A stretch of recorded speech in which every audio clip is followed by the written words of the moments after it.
Agora deu certo. Boa noite a todos. É Boa um noite. prazer estar de volta aqui com vocês. Para quem ainda não me conhece, meu nome é Natália. Eu sou a professora que vou dar a aula de técnica em transações imobiliárias na matéria Mercado Imobiliário e Corretagem.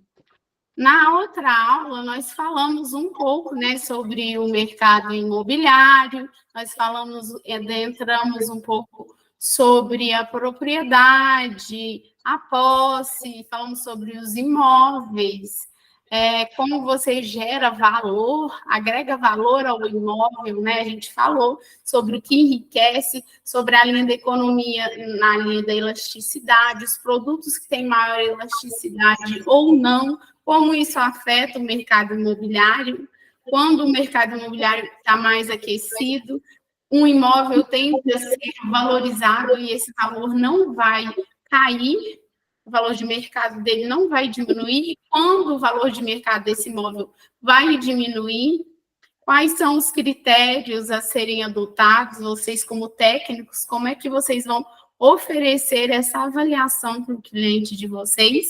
E hoje, para a gente continuar a nossa matéria, hoje nós vamos tratar sobre o empreendedorismo e a corretagem. E eu trouxe para brilhantar a nossa aula com toda a experiência, vivência prática e teórica, a Rafaela Lamandier. Ela é corretora imobiliária já há mais de 6 anos. Ela tem um rol de clientes. Ela vai falar um pouco com vocês a experiência dela de como empreender no ramo imobiliário. Ela também é formada em engenharia civil. Vou abrir o currículo dela aqui, tem MBA, o PowerPoint aqui me deixa na mão. Ela tem MBA em gestão. Boa noite, Emanuele. Boa noite. Eu me atrasei um pouco porque a minha mãe tinha me pedido para eu ir no mercado para ela. Tranquilo. Eu estou apresentando a nossa convidada. Ela é uma brilhante corretora e ela vai contar um pouquinho para nós como é empreender no ramo imobiliário, né? Os desafios e oportunidades que ela encontrou ao longo dessa jornada. E eu estava falando para vocês que ela é corretora imobiliária há mais de 6 anos, ela é formada em engenharia civil, ela tem MBA em gestão comercial, negociação, inteligência de mercado. Então, assim, eu vou dar oportunidade para a Rafaela se apresentar um pouquinho, para a gente começar a nossa aula, né? Aproveitar bastante todo o conhecimento que ela tem. Vocês podem fazer perguntas para ela posteriormente, no decorrer da nossa entrevista, é um bate-papo, né? Para que vocês possam absorver, extrair muito conhecimento que ela tem. E ela, mais do que o conhecimento teórico, ela tem o conhecimento prático. Boa noite, Rafaela. Boa noite, Natália. Boa noite, pessoal. Estou aqui hoje para agregar conhecimento com vocês aí no mercado imobiliário. Estou atuante aí, já vai fazer 7 anos que eu venho atuando no mercado seguidos, graças a Deus. Formei em engenharia civil e uma oportunidade acabou surgindo para eu entrar na área da corretagem. E desde então me apaixonei, não exerci mais a engenharia e até hoje eu estou aí atuante. Hoje eu trabalho para mim mesma, já são 4 anos que eu tenho a minha própria imobiliária, faço todos os serviços, desde a captação do imóvel até a finalização da venda, com o pós-venda e tudo. E hoje eu estou aqui para, com o que eu sei, né, com os meus conhecimentos, poder agregar para vocês. Eu falo que o mercado imobiliário, ele é um mercado onde a gente nunca vai saber tudo, né? porque cada cliente, ele é uma nova oportunidade. Então, com cada cliente, eu aprendo cada vez mais. Então, hoje, 7 anos depois, tem uma bagagem maior do que quando eu comecei, né? Lá no começo, que eu não sabia absolutamente nada. Comecei, assim, precisei de alguém, assim como eu estou aqui compartilhando com vocês, precisei de alguém compartilhar comigo, eu me ver nessa profissão, gostar, me adaptar e permanecer. Então, hoje em dia, vai acontecendo as situações, vão acontecendo os atendimentos, as experiências, os compartilhamentos, assim, entre os clientes, e eu vou agregando isso na minha bagagem. Estou aqui hoje para compartilhar com vocês. Fico muito feliz pelo convite. Estou aberta aí durante que eu for explicando para vocês, que eu puder agregar, caso tenham dúvidas, queiram fazer alguma pergunta também, para a gente fazer um bate-papo aí bem leve, bem bacana. Isso aí. Rafaela, eu queria que você contasse para a gente, né, como que foi esse seu processo de... Como que você... Eu queria, antes de você me falar como é que... Deu áudio falho? Mercado imobiliário, como é... Tá me escutando? Agora estou. Como foi a sua inserção? Como é que você viu essa oportunidade no mercado imobiliário? Antes da gente começar, como é que foi seu processo de empreender? Conta pra gente como é que foi assim que você enxergou uma oportunidade no mercado imobiliário. Então, atualmente, eu estou com 30 anos, não contando a minha idade, já assim, mas eu estou há 30 anos e eu sempre trabalhei com vendas. Eu comecei a trabalhar com vendas muito nova. Eu comecei a trabalhar com vendas com 13 anos. Então, tudo que envolve vendas sempre me chamou muita atenção. E corretagem nada mais é do que você vender, né? Você tem que ser vendedor. Então, foi onde eu vi uma oportunidade. Como eu entrei, eu estava querendo exercer engenharia, cheguei na construtora, entregando meu currículo para engenharia. Trocando ali a experiência e tudo, o gestor ali do comercial me olhou e falou assim, você tem muito perfil comercial. Você não quer entrar para a área de vendas? Ao invés de você ir para a área da engenharia, você vai para a área comercial. Você trabalha com as vendas dos apartamentos. E eu vim, assim, de vendas de roupa e tudo mais. Aí eu fui perguntar, mas quanto é um apartamento? Ele, 117 mil. Gente, eu estou acostumada a vender calça de R$ 49,90. Eu vou vender um imóvel de 117 mil, isso há 6 anos atrás. Aí ele virou para mim e falou, você tem muito perfil, se fosse você, se dava essa chance. Aí eu não tinha nada a perder, falei, vou iniciar. Comecei fazendo o técnico, e iniciei meu primeiro mês. Peguei e fiz 13 vendas. Para quem nunca tinha vendido e pega no primeiro mês, realiza 13 vendas, aquilo ali brilhou meus olhos. Eu falei, nossa, é o que eu quero. Porque a questão da nossa conexão ali com o cliente é o que eu mais gosto, sabe? Eu sempre gostei muito de ouvir histórias, compartilhar experiência. Então, ali eu estava lidando com sonhos de pessoa, que para muitas pessoas hoje em dia é muito difícil de conquistar a casa, estarem acostumados aí em termos de pagarem aluguel e tudo mais. Eu estava ali para desproblematizar isso, porque muitas pessoas acham que ele fala assim, eu nunca vou conseguir. Não, eu já vendi imóveis aí para pessoa que nunca teve assim, uma oportunidade de alguém escutar o porquê que ela mentalizava que ela não ia conseguir, entendeu? Então, foi nisso. Eu fui me adaptando, foi aí, eu gostei, me adaptei, fui me aperfeiçoando, fui fazendo meus cursos de aperfeiçoamento na área e tudo mais. Atualmente fazendo também MBA em gestão comercial, negociação e inteligência de mercado, para agregar cada vez mais isso na minha profissão. Porque o conhecimento, a gente tem que estar em constante evolução. Por mais que você conclui o curso, você acaba ali, vai para o conselho, tira o seu cresce e tudo, isso é só o começo. Se você não se adaptar, o mercado ele vai te engolir. Então, você tem que estar em constante adaptação com o mercado. Tudo bem. E como foi seu processo de empreender na área do mercado imobiliário? Quando foi que você falou para a gente que você procurou uma imobiliária, né, para prestar o seu serviço de engenharia, mas aí surgiu a oportunidade de você trabalhar com vendas, né? Porque ele percebeu que você tem um feeling para vendas. E quando foi que você fez essa transição de que agora você trabalha vendendo imóveis, mas para uma empresa, uma outra empresa, você era até então funcionária, mas aí você fala assim, não, agora, a partir desse momento eu vou empreender, eu vou abrir a minha própria imobiliária. Como foi essa transição? Como você viu que você já estava preparada para dar esse passo?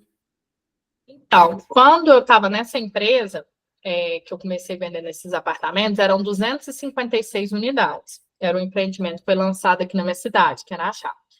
Então, quando eu estava com 40 dias de empresa, eles me ofertaram a gerência. Então, ali eu já tinha gestão de 18 corretores. Em 1 ano e meio, eu com a equipe, nós conseguimos vender todas as unidades. Então, eu tinha 2 opções. Ou eu queria continuar no mercado. Ou eu ia para as imobiliárias que já estavam acostumadas aqui em Araxá com o mercado imobiliário e tudo, ou eu iria abrir minha própria imobiliária. Então, com a minha experiência, como eu vim com uma adaptação nova em termos de financiamento imobiliário, que hoje em dia é um dos meus pilares principais da minha profissão, quando eu vim com essa questão do financiamento imobiliário e tudo, trazendo isso, eu via que atualmente as empresas que tinham que Araxá, elas não tinham isso como um dos nichos. Então, aí eu vi a oportunidade. Falei, não, se eu conseguir, durante todo esse tempo, prestando o meu serviço para a empresa, por que para mim não? Então, e eu abri minha própria imobiliária na pandemia. Foi, assim, o maior desafio dos desafios possíveis, porque a gente estava com a questão dos imóveis tudo em alta. Indicadores de juros, tudo alto. Cliente muito inseguro, se ia investir, se não ia investir, como que estava. Visitas, não tinham contato. Então, eu falo que tudo na vida tem seus ônus e bônus. A pandemia, ela adaptou muito, e hoje eu utilizo, devido à pandemia, a questão de contrato digital, porque eu precisava vender para o cliente, mas eu não conseguia ver o cliente, eu não conseguia pegar a assinatura dele, porque tinha aquela questão do distanciamento social, quarentena e tudo. Então, veio a questão dos contratos digitais. E isso se implementou, e ali eu vi a oportunidade e decidi. Falei, minha mãe vem de uma inspiração da minha mãe, que minha mãe toda a vida sempre foi empreendedora, minha mãe sempre trabalhou assim para ela mesmo. Então, eu ali vendo a minha mãe, falei, agora eu vou dar um passo aí, e graças a Deus, sigo.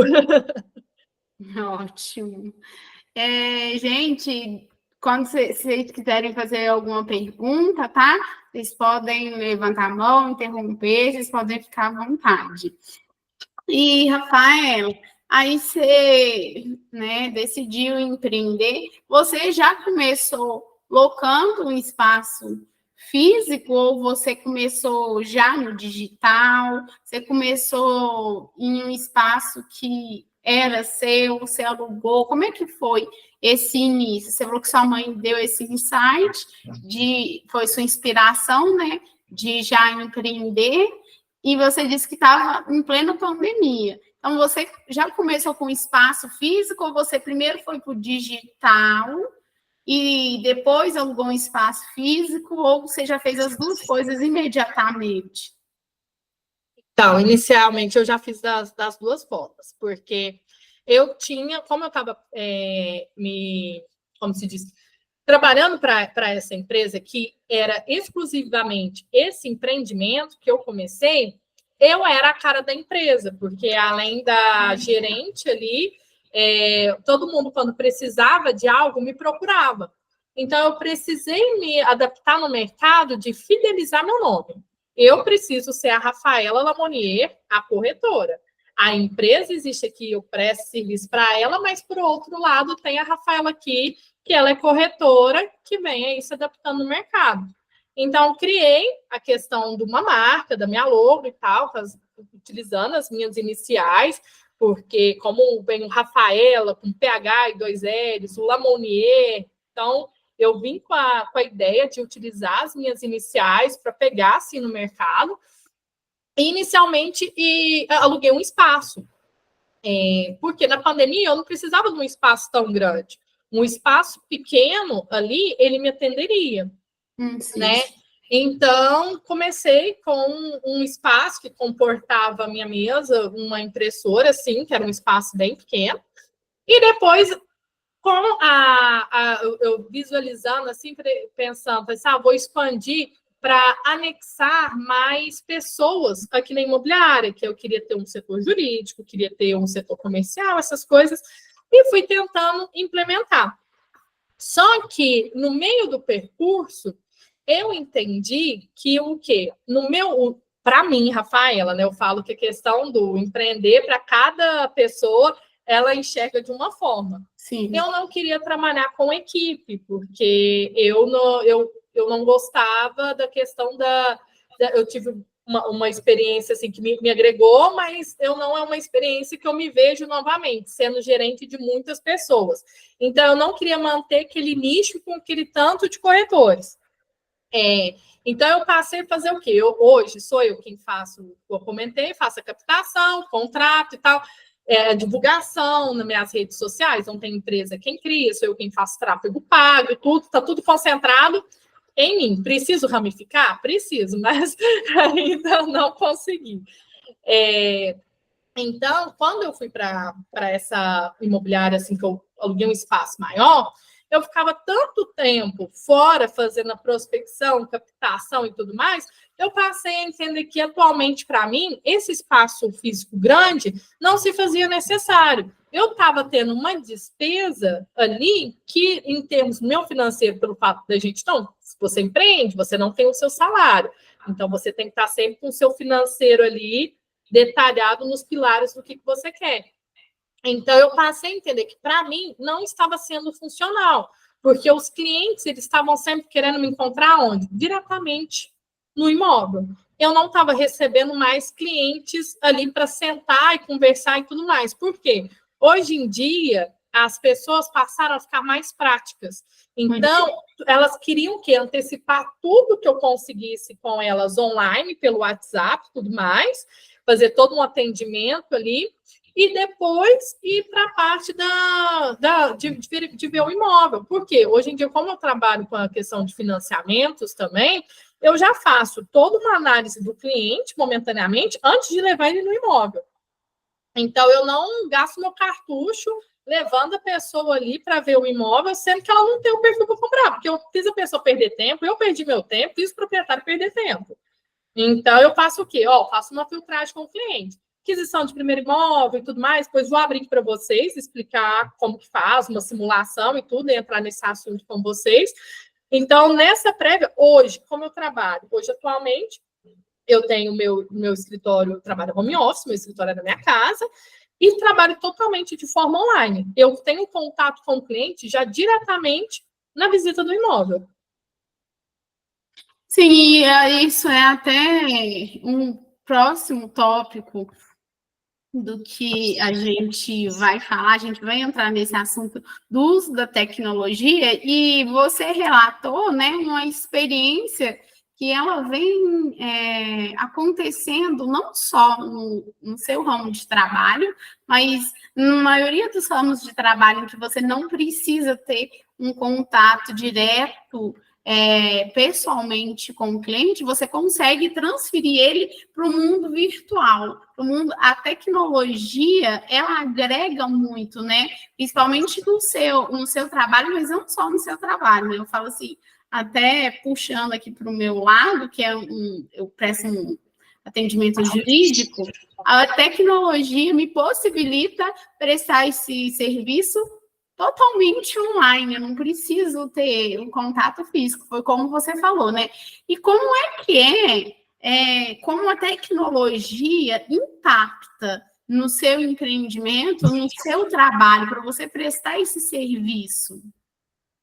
Então, o que eu passei com esse tempo? Eu passei a enxergar a questão de eu preciso achar onde está o meu cliente, né? Se o meu cliente ele não vem até a mim, eu tenho que achar ele. Onde que eu vou achar? Hoje, para mim, a tecnologia, quais são os nichos que funcionam?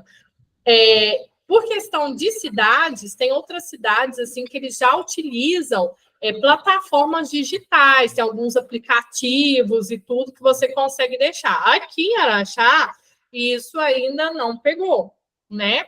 Hoje, aqui, a tecnologia onde você encontra o cliente, eu utilizo muito Marketplace do Facebook, que é onde muitas pessoas ali, elas estão sempre buscando. Utilizo pra caramba hashtags no Instagram para impulsionar e tudo mais. Estou sempre tentando estudar o algoritmo do Instagram para ver como que ele consegue entregar melhor ali as minhas publicações para achar os clientes e tudo. As minhas postagens hoje em dia eu utilizo o meu marketing, eu faço tudo pelo Canva, que é um aplicativo que tem, eu faço tudo por ele.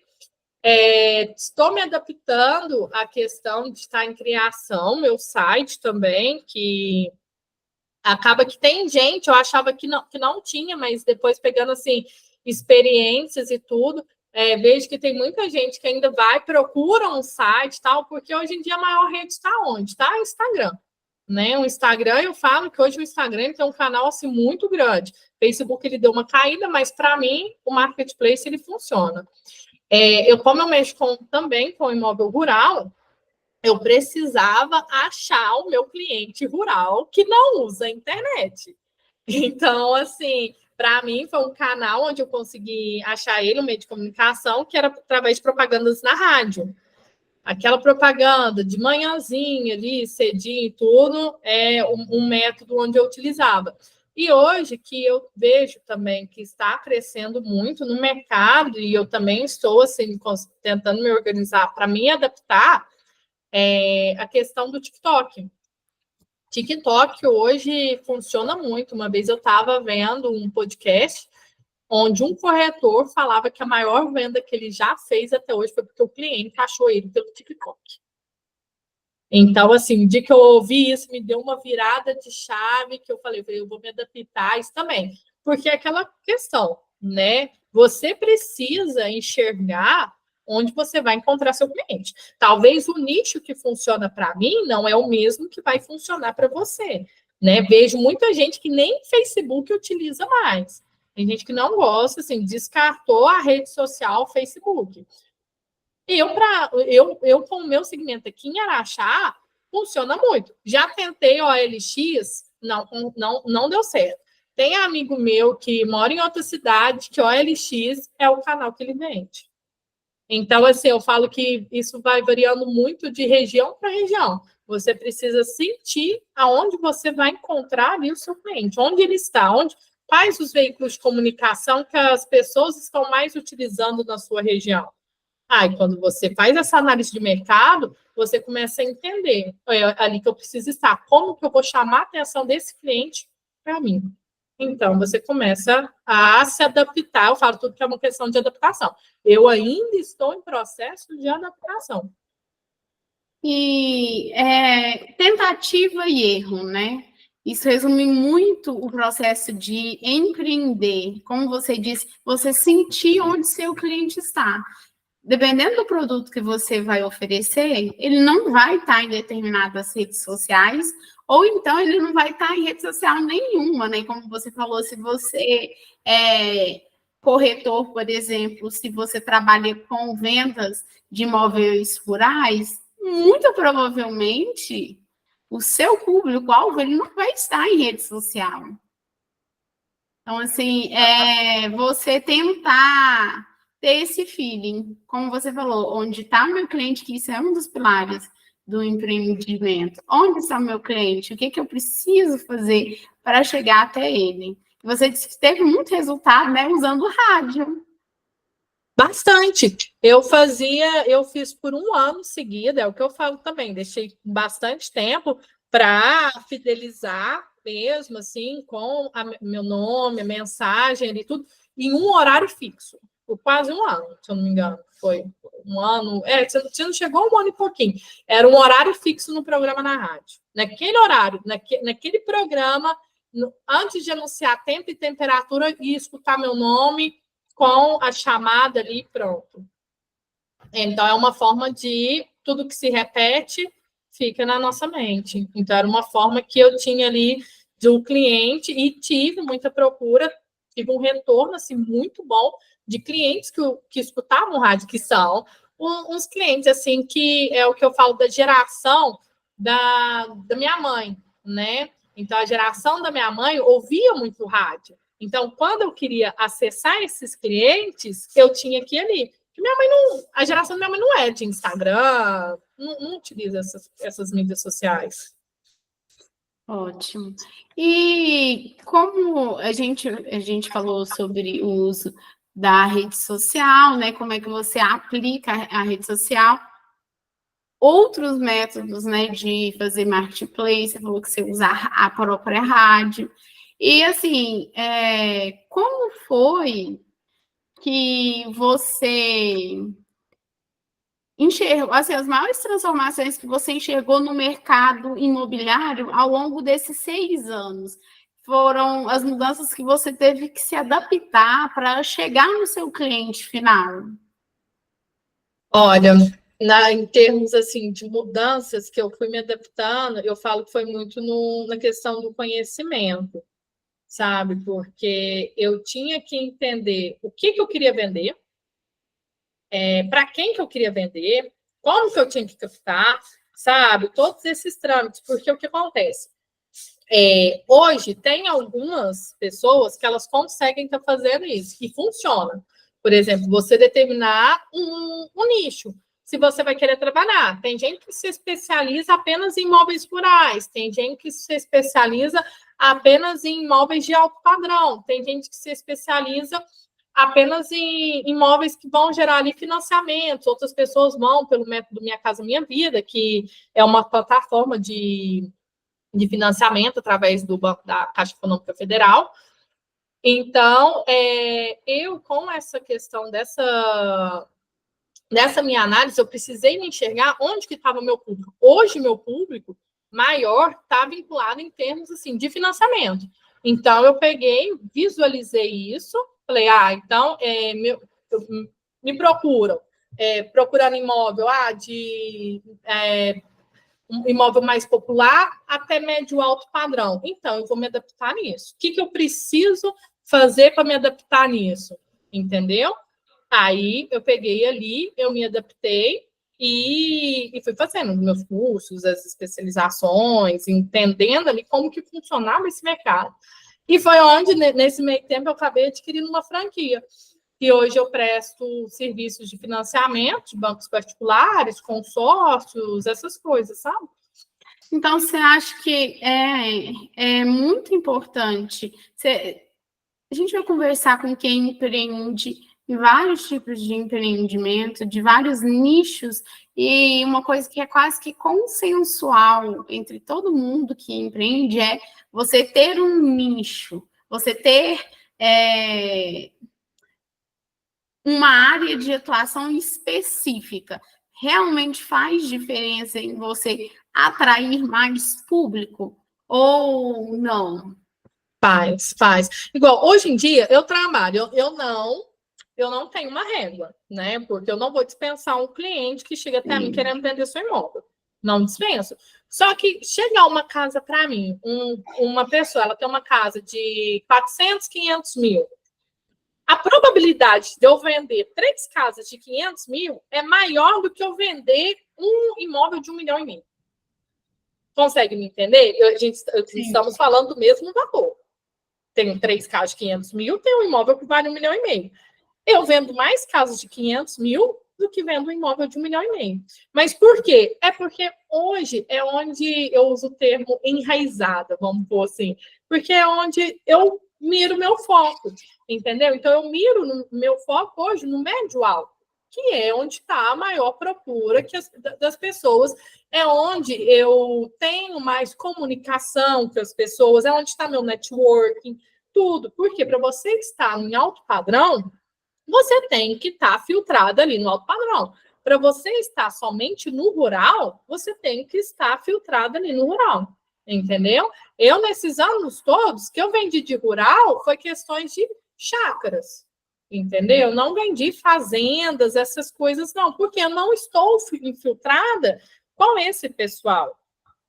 Entendeu? Meu nicho hoje, o que eu miro, é nessa questão do médio alto. E isso faz muita diferença, porque senão você vai dar um tiro para todo lado.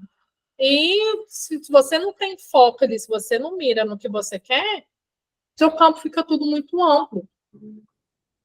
Ótimo.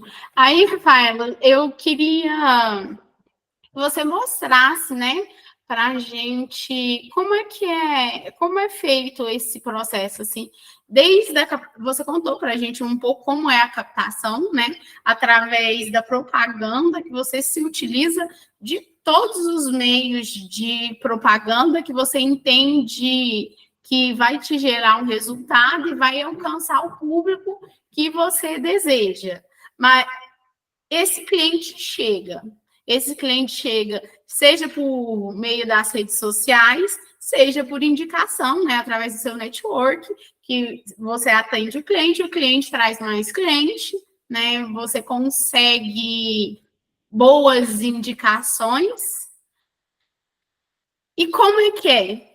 O cliente chegou. O que fazer depois que o cliente chega? Olha, vale se lembrar que temos 2 nichos de cliente, certo? Temos o cliente que ele quer comprar e temos o cliente que ele quer vender. Então, vou ir primeiro pelo cliente que ele quer vender, né? Porque se eu não tenho um produto para ofertar, não tem como eu vender aquilo. Então, seguindo o nicho do cliente que quer vender, o cliente me procurou. Rafael, eu gostaria que você fizesse a avaliação da minha casa, ou a pessoa já possui uma avaliação de mercado, já teve um outro profissional lá. Quer que vocês venda meu imóvel e tudo mais, como que funciona? Primeiramente, ir até o imóvel para conhecer, criar essa relação ali com o proprietário e tudo mais. Verificar a documentação do imóvel, isso é um pilar primordial. Por quê? Não tem como eu vender um imóvel que ele não está apto para ser vendido. Então, você precisa verificar a questão da documentação do imóvel. Se é um imóvel que está tudo ok, ou se é um imóvel que ali possui algum embaraço, alguma coisa que vá respingar ali em você e vai colocar a sua credibilidade em risco. Então, os fatores principais como que você vai verificar. Cartório de registro de imóveis, hoje, não sei se todos sabem, a consulta, a matrícula de inteiro teor, que chama consulta do imóvel, ela é pública. Você não paga. Você vai pegar os dados do seu cliente, você vai fazer uma autorização de venda documentada, assinada, tudo ok, com todos os dados do cliente, com a descrição do imóvel, matrícula, área construída e tudo mais. Deixar também assinada e registrada a questão do valor da comissão, da corretagem, os honorários, né, que ali são devidos, caso a venda ocorra através da sua intermediação, se respaldar ali tudo certinho. E após esses documentos em mão, você vai até no cartório e verifica a questão da documentação. Então, você vai chegar lá, vai constar, ó, aqui, quero verificar a matrícula aqui do imóvel do José Maria, localizado na rua tal, endereço tal, bairro tal e tudo mais. A atendente lá, balconista, ela vai puxar para você e vai te falar. Aí, se você vai perguntar para ela, fala assim, qual que é o tamanho do terreno e da área construída que consta aí? Por que que isso é muito importante? Porque quando a gente entra na questão do IPTU do imóvel, hoje em dia, a cobrança de IPTU ela é feita por drones. Então, os drones, eles passam ali pela casa, faz a medida e tudo mais. Pode ser que é uma casa que ela nem foi averbada, vamos colocar assim, entendeu? Então, esse é um pilar muito importante para você ter esse cuidado, porque talvez lá na matrícula está constando 60 metros quadrados. olha, aqui está constando um terreno de 240, temos 60 metros quadrados de área construída. Quando você vai puxar o IPTU, lá no IPTU está constando 200 metros quadrados. Então, nesse prazo que a pessoa mora lá, ela fez uma ampliação, ela fez alguma área coberta, alguma coisa, e ela não legalizou isso perante a prefeitura e nem no cartório, que chama-se averbar. Você averbar aquela construção, você está dizendo que aquela área construída, ela consta ali naquele terreno. Por que que isso é importante? Questão de financiamento. Quando você vai fazer um financiamento, o banco, ele pede tanto as guias de IPTU, quanto que ele vai mostrar, né, a área construída, depois vou mostrar aqui para vocês, chama-se certidão comprobatória. Essa certidão comprobatória, quando você acessa ela, nela vai constar os dados do seu cliente, a inscrição municipal do imóvel, a área do terreno e a área construída. Então, o banco ele vai fazer essa conferência dessas duas certidões, a matrícula de inteiro teor, que é o que está constando no registro de imóveis, e essa certidão. Então, se o valor não estiver condizente, o imóvel ele não está apto para financiamento. Ah, eu quero comprar à vista. Aí, a vista fica do seu cliente a cargo de assumir o risco de comprar um imóvel que não está devidamente legalizado perante o cartório. Então, nesse caso, você deixa o cliente ali, ele assumir o risco. Outros fatores também importantes de se verificar, que a consulta ela também é pública e virtual, é você verificar se o seu cliente possui alguma pendência com a Receita Federal, débitos fiscais, trabalhistas, essas coisas que lá na frente possa vir a atrapalhar no envio de documentações para determinados bancos. Não são todos os bancos que exigem, vai depender de qual banco ali que o seu cliente está fazendo o financiamento.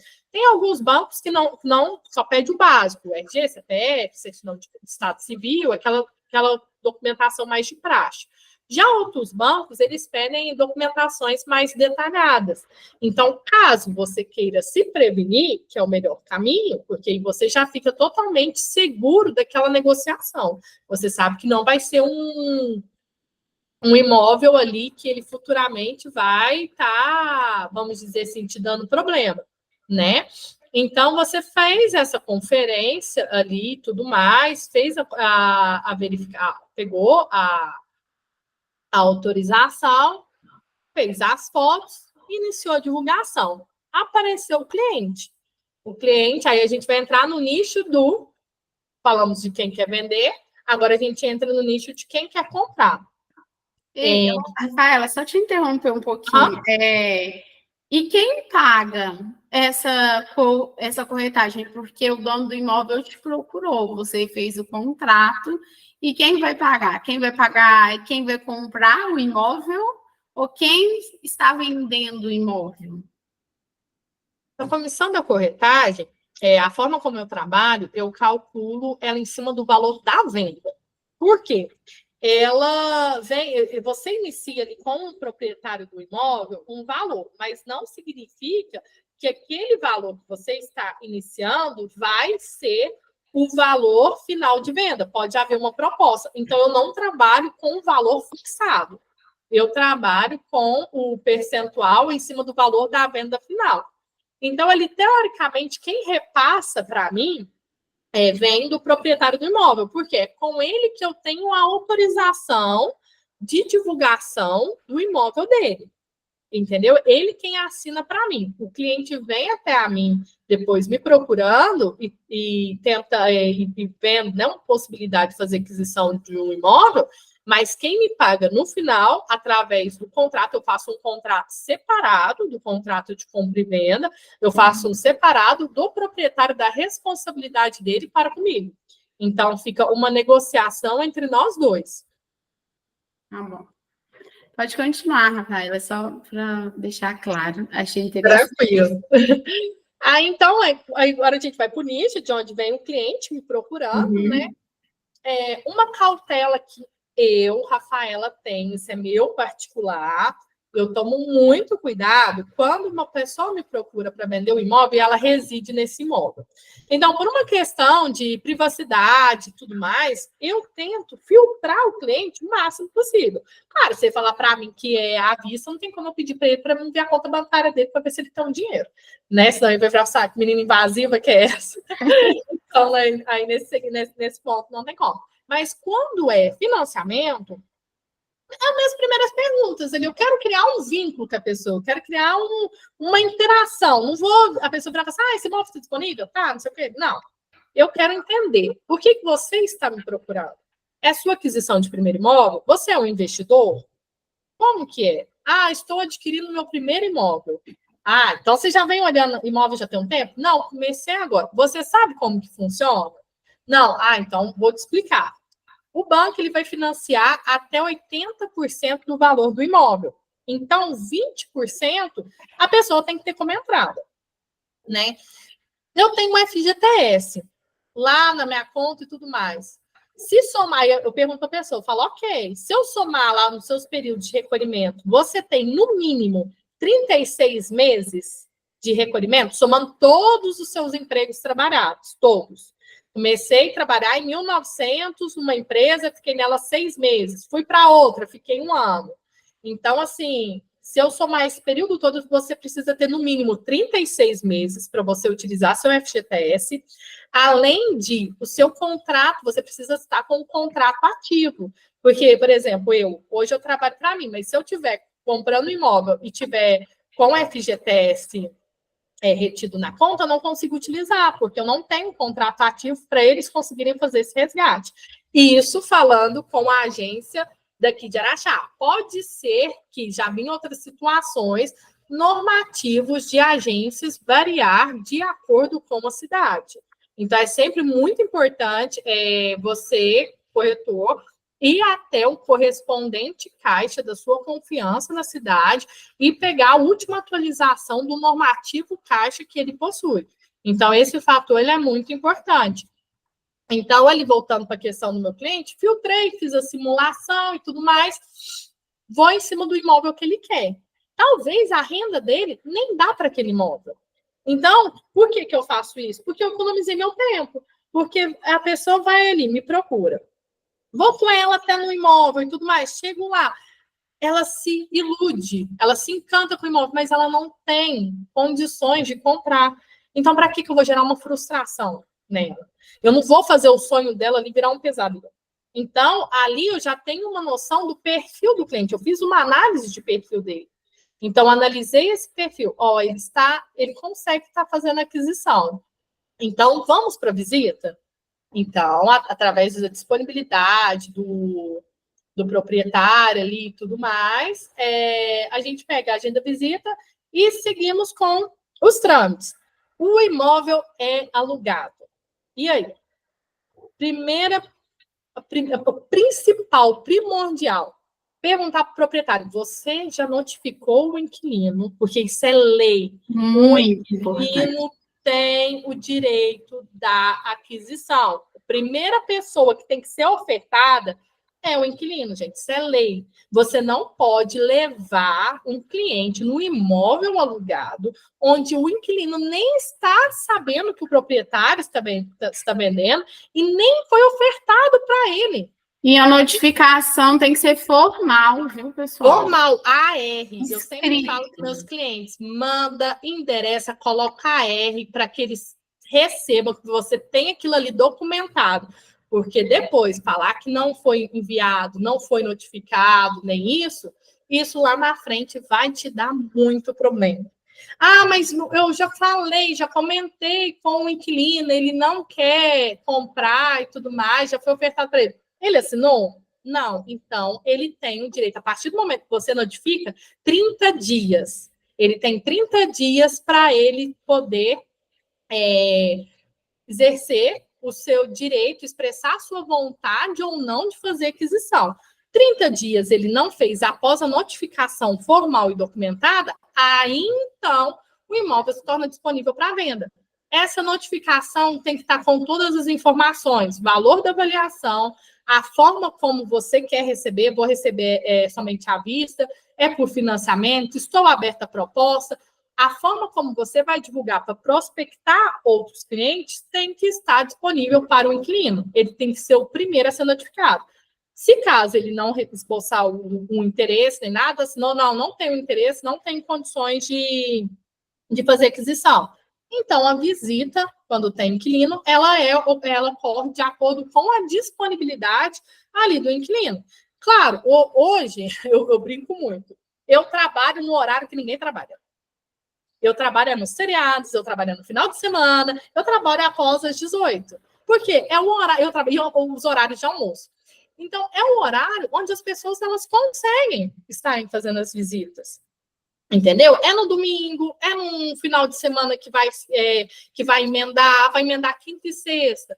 É nesses dias que o cliente tem a disponibilidade. Então, é onde o pessoal está descansando que a gente está trabalhando. Então, seguindo aí nesse nicho. Pegou, levou o cliente, tudo mais. A documentação está toda ok, o cliente vai fazer aquisição. Aí a gente vai entrar na parte da transferência do imóvel. É muito importante ressaltar isso com o cliente. Por quê? O cliente, além da entrada, ele tem que arcar com a questão da documentação. Eu tenho que tirar do nome do José Maria e passar para o meu nome, eu como cliente. Então, as taxas, elas vão variar de acordo com cada cidade, né?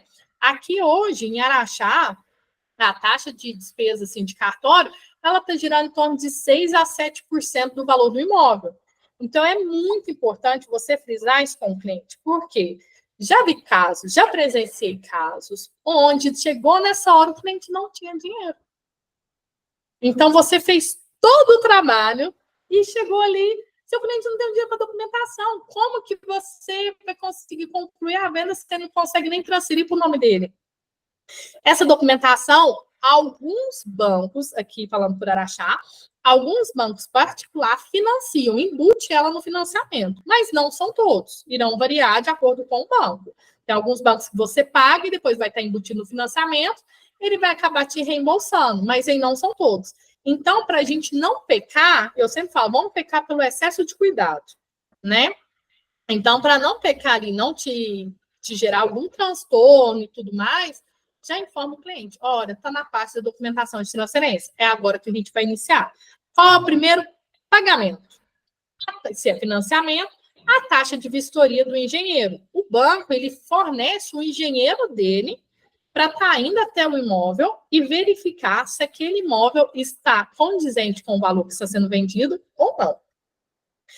No mercado, hoje em dia, eu falo que sempre vem tudo se adapta em algumas situações. Já presenciei casos onde alguns corretores começaram a embutir a entrada. Ah, compra seu imóvel sem entrada. Aí o que era? Passava a avaliação do imóvel mais alto para o cliente pegar mais crédito, então o cliente dava menos entrada. Certo? Até aí tudo bem. Só que o proprietário não era informado sobre isso. Aí, na hora que o proprietário tinha que declarar imposto de renda, ele declarava imposto de renda em cima da onde? Do valor da avaliação do banco.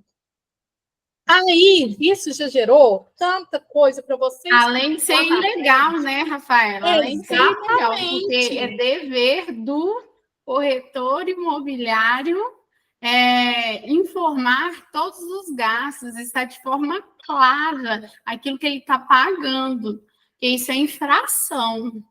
Total. Então, por exemplo, o que acontecia? Que eu já presenciei, aí foi onde eu falei, que a pessoa foi sério. Você deixou e aí tudo bem, né?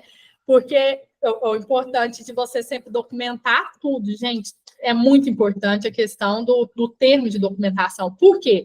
Chegou lá na frente, o cliente. E outra coisa também, já nessa mesma situação, eu presenciei com o mesmo corretor nessa situação. Além disso, o cliente, quando você passa a avaliação do imóvel mais alta, a escritura vai ser em cima do valor daquela avaliação para o banco. Então, o cliente também está pagando a mais. Não só quem está vendendo imóvel com imposto de renda. Eu comprando, eu estou pagando em cima do valor da avaliação do banco. Então, se uma pessoa está me vendendo imóvel, não, vou embutir a entrada para você. Gente, Ponto do vigário. Não é. Porque ele está te vendendo um imóvel de 200 mil, está passando a avaliação para o banco de 250, a documentação é em cima de 250 mil. E chega lá na frente, como fez uma avaliação acima para o banco do que o imóvel não vale, corre o risco do engenheiro não aprovar. Aí o engenheiro não aprovou. Um contrato de compra e venda já está feito. Respaldado questão de multas, direitos, deveres, tudo. E aí? Como que fica? Entendeu? Então, essa questão é muito importante. Avaliação em cima do valor que está vendido. Cliente tem entrada, cliente compra. Cliente não tem entrada, se organize, você vai conseguir em uma outra oportunidade comprar. O cliente, você ganha o cliente nisso sendo honesto com ele. Entendeu? Do que você gerar toda aquela expectativa nele e lá na frente ele não vai conseguir comprar. Então, quando você chega nessa parte aí da documentação de transferência, aí vai entrar a questão, a primeira taxa é a questão do engenheiro.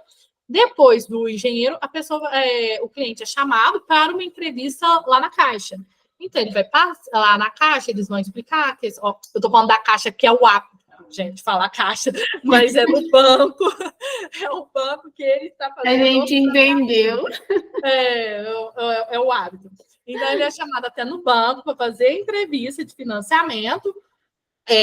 Ali no banco vão passar questões de taxas que tem, sabe, de seguro que vem, eles vão embutir umas cestas ali e tudo mais, e já está, e nos cálculos lá dos 6%, 7%, a gente já calcula para embutir essas cestas. Por quê? Quando o cliente vai para a entrevista no banco, esse dinheiro tem que estar depositado em conta, na conta que ele abriu para o banco. Entendeu? Então, ali já é débito automático. Passou essa situação, aí depois que o banco liberar o contrato para cartório, leva para a prefeitura, quem faz a emissão da guia de ITBI, Imposto de Transação Bem Imóveis, que é para você transferir ele na prefeitura, né, para você mostrar que o imóvel ali é seu, então você passa a ter esse débito municipal, essa responsabilidade municipal. Depois do ITBI autorizado, volta para o cartório de registro de imóveis. Então, ali você vai fazer a verbação. Se caso for aquisição à vista, aí vai para o de notas primeiro, depois vai para a prefeitura, aprova, volta para o de notas, para então ir para o de imóveis. Esse trâmite, assim, ele é mais burocrático mesmo, esse daí mais com... Mas é muito necessário se atentar a essas etapas, né, Rafaela? Porque, como você falou, você até relatou situações que podem acontecer, e se você chega no mercado imobiliário, você mesmo, como corretor, se não tem ciência daquilo que você está fazendo, se você não tem conhecimento teórico daquilo que pode ou não pode ser feito, onde conhecimento teórico é muito importante, alguém te fala que tudo bem você embutir, por exemplo, a entrada no financiamento do cliente, você vai, além de você prejudicar o cliente, você vai responder legalmente. Isso é uma infração, gente, legal, viu? Você responde juridicamente por isso. Então, são questões burocráticas e passos que são muito importantes. Eles, como técnicos, né, que esse que é um curso de técnico em transação imobiliária, que ele precisa saber. Exatamente. Isso tudo eu fui aprendendo no decorrer. Essa questão de começar a embutir entrada, eu comecei a ter essa percepção tem 1 ano e meio para cá, que quem já começou com isso. Então, eu vendo aquilo, quando o cliente chegar para mim e falar, mas tem como eu comprar sem entrada? Aí eu, não. Como? Que o banco não financia 100%. Que aí eu fui entender o caminho no qual, infelizmente, hoje o nosso conselho que acha ele não fiscaliza tanto como deveria, então as pessoas acham que é fácil ser corretor e tudo mais, então fica enganando as pessoas. E não é assim, porque você precisa muito de um embasamento teórico, porque envolve muitas leis. Assim, é uma proporção, além de várias, assim, do ramo imobiliário, até na questão do Código Civil mesmo, envolve muitas questões. Então, a gente tem que ter essa cautela do começo até o fim, desde a captação do imóvel, onde você vai estar ali dando atenção para quem quer vender, porque ele também é seu cliente, como também na parte da venda, onde quem quer comprar também ali é seu cliente. Então, são os dois nichos, onde você tem que demonstrar confiança para a pessoa, né? Passar ali uma confiança para ela de que você entende do que você está falando. Você não está ali apenas para ser mais um. Você está ali para a questão de ajudar a pessoa a realizar a vontade que ela tem de vender a casa dela e, do outro lado, ajudar a pessoa que está no sonho de comprar um imóvel, gente. A gente não está falando de algo que você vai ali, vou comprar uma blusa numa loja que deu um defeito ali e tal, vou trocar. Não. A gente está falando de questão que tem pessoas que giram em torno de anos. Eu tive uma cliente que ela estava juntando dinheiro, simplesmente tinha 16 anos para comprar a casa dela. Então, assim, a gente está lidando com uma expectativa de pessoas. Então, tem que ter muito cuidado com isso, entender seu cliente, sentir o seu cliente nessa questão. E tem a parte também, entra nesse nicho aí da questão da venda, tem a parte que eu trabalho, que é de rural, mas é igual eu falei, não é meu nicho focado, mas entra para mim sempre a opção, assim, e eu sempre vendo, que é a questão também da documentação, que você também tem a parte de estar verificando como que está a documentação desse imóvel. Porque tem questão de georreferenciamento, que é o que? A topografia ali daquela propriedade rural, ela tem que estar ok, está tudo regularizada. Tem que ter o CAR, que é o Cadastro Ambiental Rural. A questão de análise, ela é feita diferente. Então, assim, por isso que eu falo em termos de nicho, sabe? Quando eu vou para o rural, eu vou sempre, até hoje, eu comentei, como eu ainda não vendi nada grande, porque eu não me sinto segura. Eu, Rafaela, não me sinto segura em vender nada grande. Então, eu vou em termos de chácaras. Porque chácaras, eu sei que é uma pessoa ali que ela não vai estar plantando tanto, ou senão até um sítio. Hoje, a maior propriedade que eu vendi até hoje foi de 5 hectares. Que a gente está falando aí de 50 mil metros quadrados. Então, é alguém que quer plantar pouca coisa, assim, tudo mais. Não é algo grande que ela quer, sabe? Mas também conheço muita gente que hoje em dia se especializou na área, está super bem, tudo. Então, também é um nicho para quem gosta de agro, essas coisas, que se especializar, dá segmento, porque é bem bacana. Tem mercado, tem muito mercado. E o processo de venda no imóvel rural e urbano, ele se diferencia na verificação, né, da documentação, que é diferente, como você mesmo já falou, mas num processo de financiamento, ele é igual ou não é possível.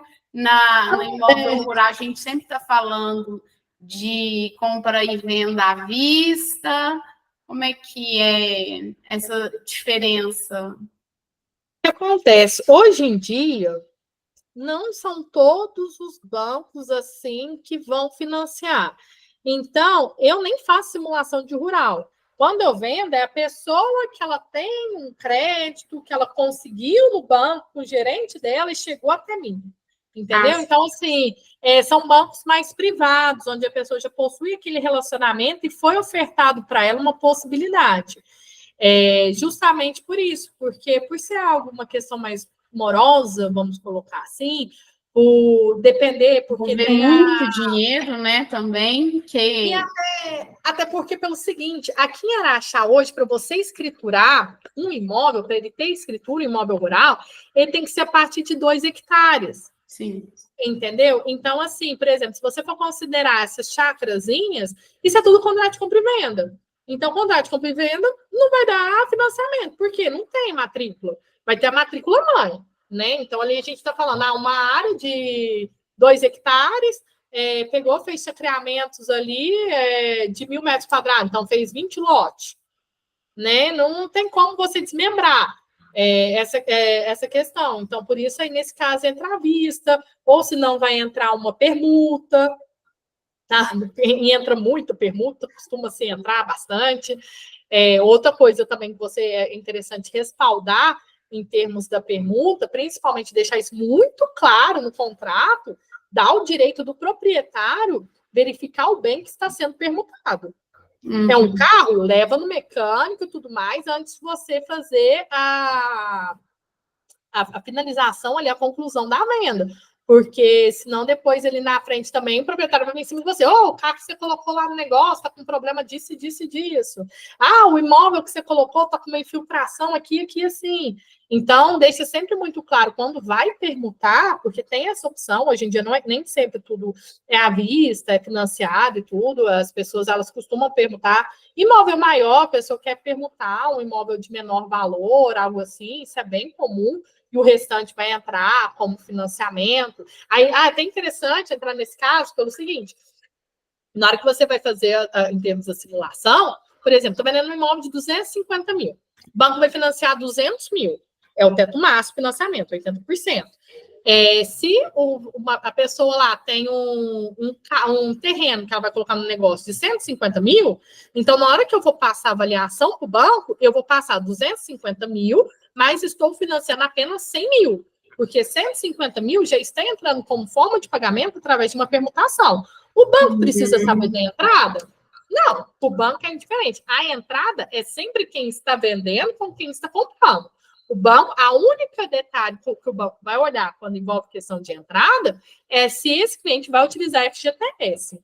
Aí precisa se enquadrar nessas questões, esses respaldos que tem. Mas, do contrário, não. Ótimo, Rafaela. Muito obrigada. Eu quero abrir, né, para perguntas primeiro, antes da gente terminar. Vocês têm alguma pergunta? Manuele, Elaine? Não. Tranquilo. Eu gostaria de saber, como vocês estavam falando que é bom acrescentar sempre várias coisas, quais estudos vocês indicam para ter, além desse e de corretor? Tipo, por exemplo, fazer um curso sobre comunicação para você ter uma melhor comunicação com os clientes, algo assim. Vou te responder. Depois que eu finalizei o técnico de transações imobiliárias, o primeiro curso no qual eu fiz foi de documentação imobiliária. Porque eu acho, para mim, era um nicho muito específico para eu entender como que eu queria ali detalhar as documentações necessárias para que eu não errasse. Depois, eu te aconselho, assim, talvez tipo um curso de uma persuasão de vendas, talvez você tivesse dificuldade em termos de vender, de comunicação e tudo mais, curso de persuasão de vendas, curso também de oratória também, que eu vejo muito. Eu não precisei, pelo fato de eu estar sempre ali ingressada nesse meio de comunicação. Para mim, nunca foi difícil eu me comunicar. Mas quem eu acompanhei, que foi parceiros meus do ramo imobiliário, eu vi essas pessoas fazendo isso. Inclusive, teve uma colega minha de trabalho, eu uso ela muito como exemplo, que ela, quando a gente começou, ela demorou 6 meses para vender o primeiro imóvel dela. Hoje em dia, ela é corretora de alto padrão. Hoje em dia, ela só vende casas de alto padrão.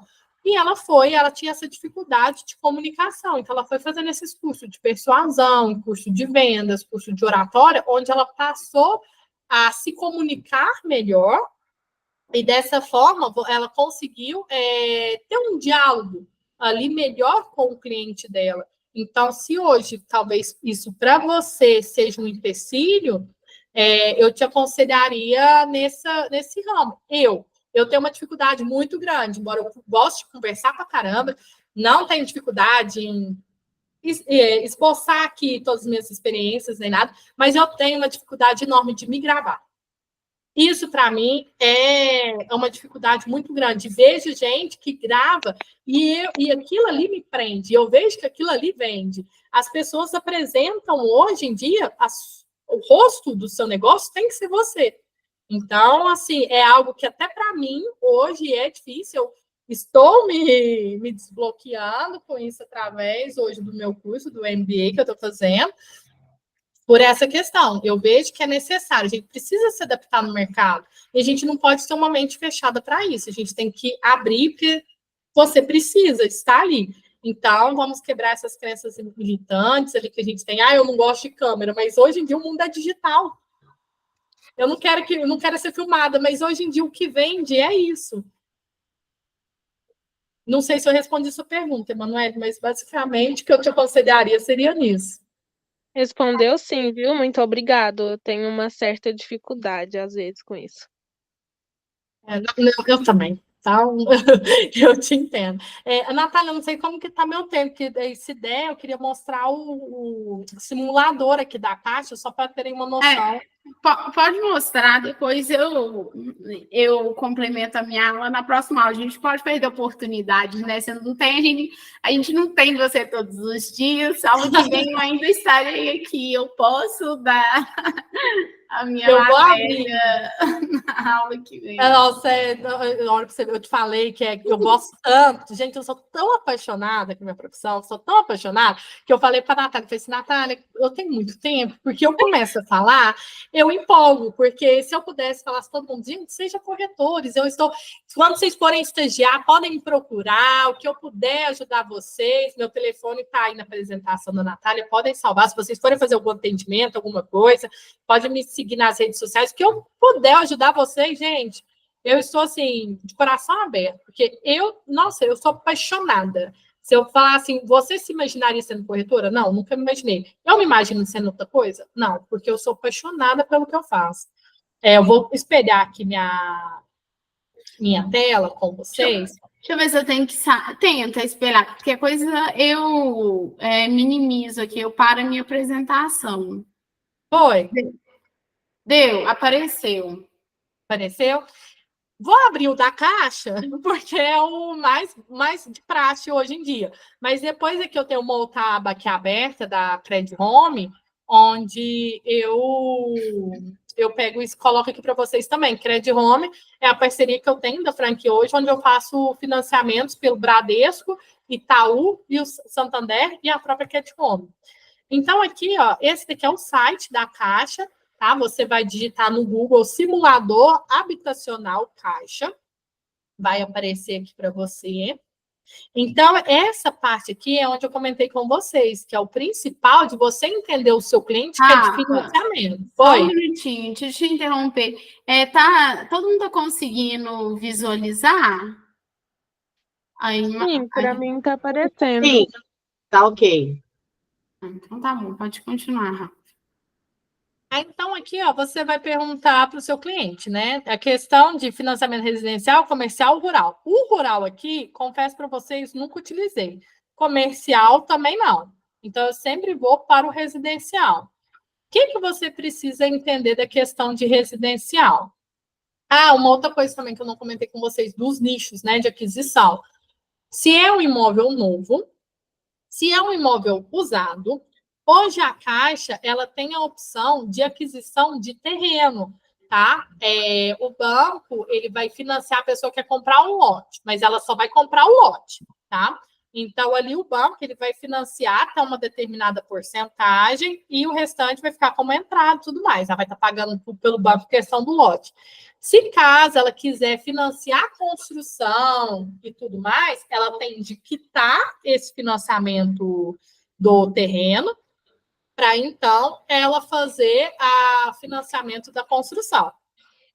Ou tem também a questão da construção. O que é a construção? Não sei se vocês já ouviram falar em termos de aquisição de lote mais construção ou aquisição apenas da construção em lote próprio. Se você tem um terreno, mas você quer construir, então tem essa opção também.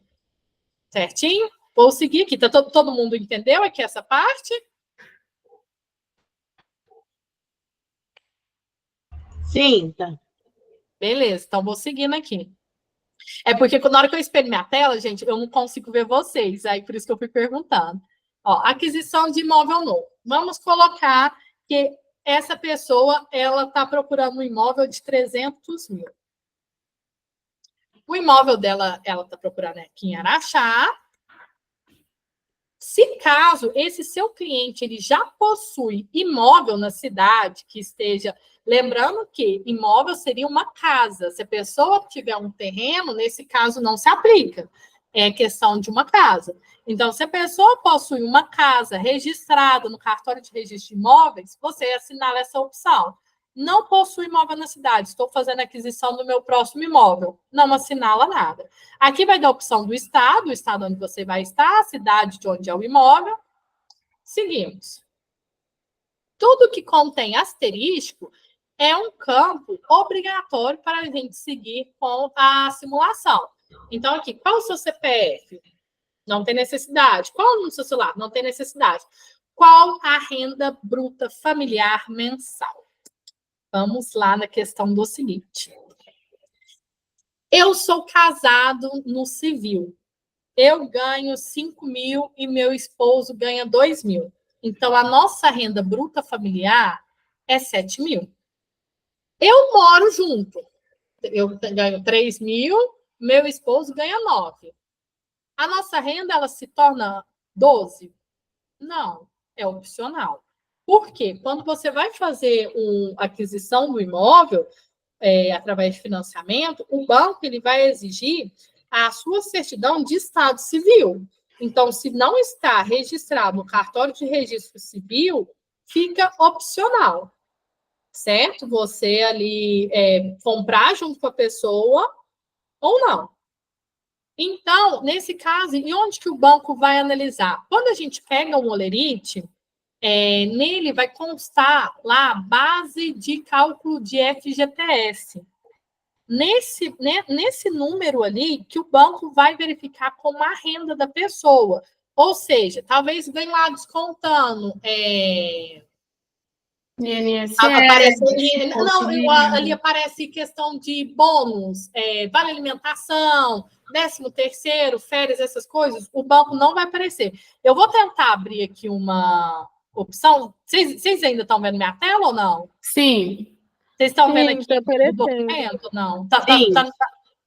Deixa eu entrar aqui em umas documentações. Rafael, enquanto você procura aí, é só para esclarecer uma dúvida. Você falou assim da renda do olerite, mas e no meu caso? Eu sou trabalhadora autônoma. Como é que eu vou fazer para comprovar a renda? Porque eu não tenho olerite. Olha aqui, deixa eu dar a zona aqui para tampar o nome do cliente. Aí, nesse caso, a gente precisa caracterizar a sua renda através de quê? Se você possui uma empresa aberta, você... Aqui vocês estão vendo a tela ou não? Não. Não? Então, vou espelhar aqui a tela. Se você possui a sua... Se você possui a sua empresa aberta, o seu contador ele vai emitir para você, chama-se Prolabore. É como se fosse um olerite, entendeu? Que é o rendimento ali da sua empresa. Agora, caso você não tenha um Prolabore, hoje alguns bancos aceitam a questão da sua movimentação de conta bancária corrente, mas não são todos. Aí vai variar de banco para banco. E em todos os casos, qual que é a melhor forma quando você é autônomo? Fazer declaração de imposto de renda, onde você vai tributar. Você precisa fazer o recolhimento. Porque se você for isento, o banco não aceita. Por quê? É uma regra do banco. Isento, qualquer um pode ser. Entendeu? Então, ele não aceita como uma renda ali formal. Você declarou ali seu imposto, teve lá imposto a restituir, aquele valor total que aparece na folha de recibo, dividido por 12, torna-se a renda do seu cliente. Entendi. Eu vou espelhar aqui para vocês, ó, quer ver?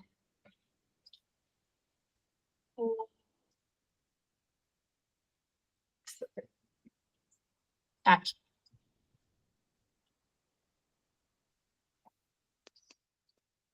Olhem aqui. Tá dando para vocês verem a tela? Sim. Sim. Ó. Esse meu cliente aqui, ó. Salário mensal dele, R$ 2.830,27. Ele tinha um adicional de turno, feriado e tal. Aí aqui vem todas as questões, os descontos que apareceu. Então, aqui apareceu, ó, total de tanto, total de desconto. Líquido a receber. Esse líquido a receber não é a renda dele. A renda dele é essa aqui, ó, a base de FGTS. Por quê? É dela onde o banco, onde a empresa está recolhendo para a conta dele o FGTS dele. Então, esse cliente, ele não ganha 3.280, ele ganha 3.986,98 para o banco. Deu para entender? Sim.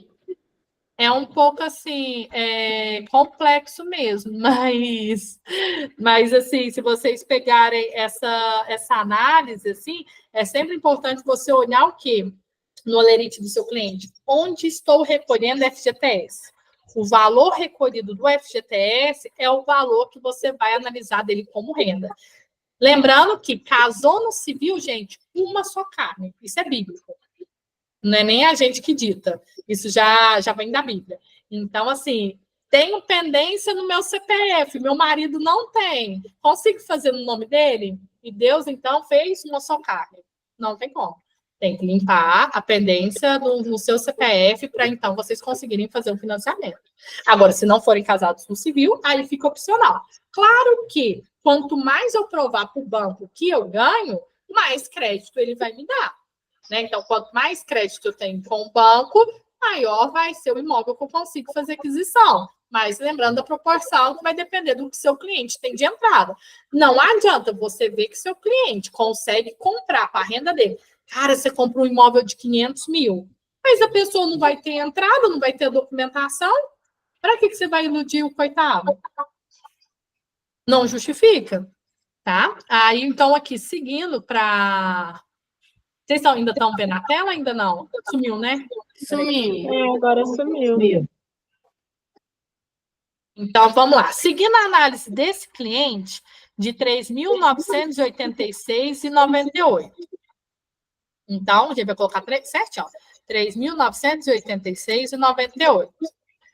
Vamos perguntar a data de nascimento dele. Então, ele nasceu dia 10 de janeiro de 1994. Aí aqui vem. Possuo 3 anos de trabalho sob regime de FGTS, somando-se todos os períodos trabalhados. É aquela questão no começo da aula que eu falei com vocês. Talvez pode ser que ele não esteja atualmente nessa empresa há 3 anos, mas ele já vem somando a carteira de trabalho dele aí, dá os 3 anos. Aí, então, ele consegue fazer a utilização do FGTS. Já foi beneficiado com o imóvel de objeto de financiamento, com subsídio? Como a gente colocou que ele não possui imóvel, que ele nunca teve imóvel no nome dele, então esse caso aqui não se aplica. Possui mais de um comprador ou dependente na proposta? O que é dependente? Filhos. Se a pessoa ela possui filhos, ou aqui ela vai estar também, ou ela é casada com uma pessoa, que a pessoa não tem renda, então ali ela se torna uma dependente da renda de quem a gente está fazendo a simulação, certo? Então, vamos colocar aqui que ele tem filhos.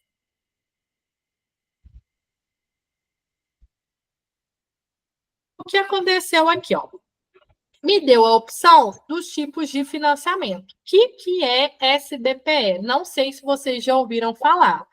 É a Sociedade Brasileira de Poupança de Empréstimos através da Caixa. Essa opção me dá quando é o seguinte, 300 mil hoje aqui em Araxá se caracteriza em um imóvel através do financiamento Minha Casa Minha Vida. Porém, a renda desse cliente não está apta para a Caixa para fazer um financiamento de 300 mil. Então, ou seja, para esse cliente que ganha 3.986, para ele encaixar no Minha Casa Minha Vida, a gente teria de passar uma avaliação do imóvel de menor valor para ele. Vou mostrar aqui para vocês qual que vai ser a diferença para vocês entenderem aqui. Então, a gente vai colocar aqui, o SPP hoje ele trabalha com 3 indicadores, TR, PCA ou taxa fixa, tá? TR vai acompanhar, se eu não me engano, essas questões de índice sempre me pega. TR, se eu não me engano, é a questão da Selic poupança, e PCA é o que acompanha a inflação. Então, se inflacionou, a parcela ali vai inflacionar. Então, o que temos? Temos aqui a simulação desse cliente. Esse cliente que ganha 3.986, a avaliação do imóvel dele está em 300 mil. O prazo financiado, 420 meses. Cota máxima de financiamento, 80%. Só que não significa que aqui ele está financiando 80%. Aqui no simulador hoje, né, porque o simulador normativo pode vir mudar ou fazer alguma alteração e tudo mais, isso pode ocorrer. Então, hoje, o que ele teria de crédito? R$ 105.681. A entrada dele para adquirir um imóvel de 300 mil daria 194.319.099. Entende como que é importante a gente ter essa análise e não ofertar algo para o nosso cliente que ele não consiga comprar. Porque a pessoa está me procurando. Se ela tem 194 mil mais a documentação, lindo, a gente segue o processo. A pessoa, eu tenho 50 mil de entrada, mais o dinheiro da documentação. Ao todo eu tenho 70 mil. E ela é essa renda. Como que eu vou ofertar para ela um imóvel de 300 mil, onde na simulação está dando 194 mil? Fazendo a simulação aqui, você teve uma economia de tempo muito grande, porque talvez se você já tivesse marcado diretamente com o seu cliente lá na casa, olha o tempo que você já tinha perdido. Aí você tinha mostrado, o cliente tinha gostado, gerou toda aquela expectativa, não porque eu vou ficar com a casa e tudo mais, mas o cliente não consegue comprar. Você perdeu tempo, fez ele perder tempo, e não era algo, você deixou de atender alguém que realmente seria interessante para você. Então, quando chega um cliente para você, gente, novamente falando, filtra o que esse cliente está querendo, entendeu? Veja, sinta ele, vê como que ele está apto ali para estar comprando aquele imóvel. Porque, aqui a entrada dele é 194 mil. Então, supondo que ele não tem. Então, esse imóvel já não atende ele. Aqui vai aparecer a questão da saque. Isso aqui é importante falar também, ó. Saque. Sistema de amortização constante. Diferença de saque para trás. São os dois métodos, as duas tabelas que tem de financiamento.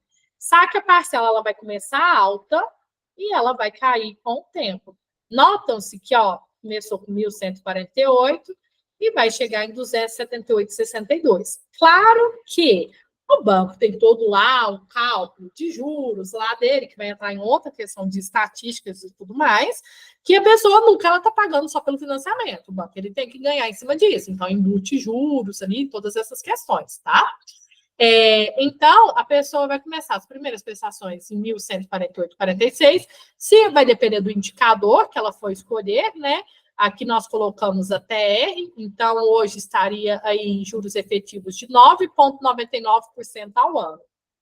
Diferença do SBPF, Minha Casa Minha Vida. Taxas de juros também. Hoje, a Minha Casa Minha Vida, ele tem uma taxa de juros a mais baixa do mercado. Enquanto os bancos particulares estão trabalhando com taxas de juros a partir de 11% ao ano, Minha Casa Minha Vida está na faixa de 7% a 8% ao ano. Entenderam? Então, aqui a gente já viu que esse imóvel de 300 mil para esse cliente não atende, mas eu não quero perder o cliente. Se o cliente me procurou, perder ele eu não vou. Então, o que eu vou fazer? Vou fazer uma captação de um imóvel para ele que está condizente com o perfil dele. Ô, José Maria, 300 mil aqui para você e tudo mais, não vai te atender hoje. O seu cenário atual, tudo mais, hoje você não consegue comprar um imóvel desse perfil. Mas lembrando que não significa que você não consiga comprar a sua casa. Uma casa de 300 mil hoje, você não vai dar um passo maior que sua perna, senão o seu sonho vai virar pesadelo. Então, eu tenho uma outra opção do imóvel aqui, com essas mesmas características que você está procurando, e o imóvel ele é mais barato. O imóvel ele está custando, vamos por 220 mil. Então, você vai seguir aqui na simulação, novamente, a renda dele está lá, ó, a data de nascimento.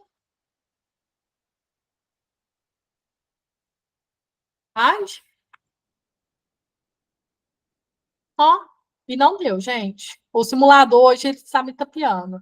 Que era para aparecer aqui aquisição de Minha Casa Minha Vida. Espera aí. Indica que o simulador ele sai do ar.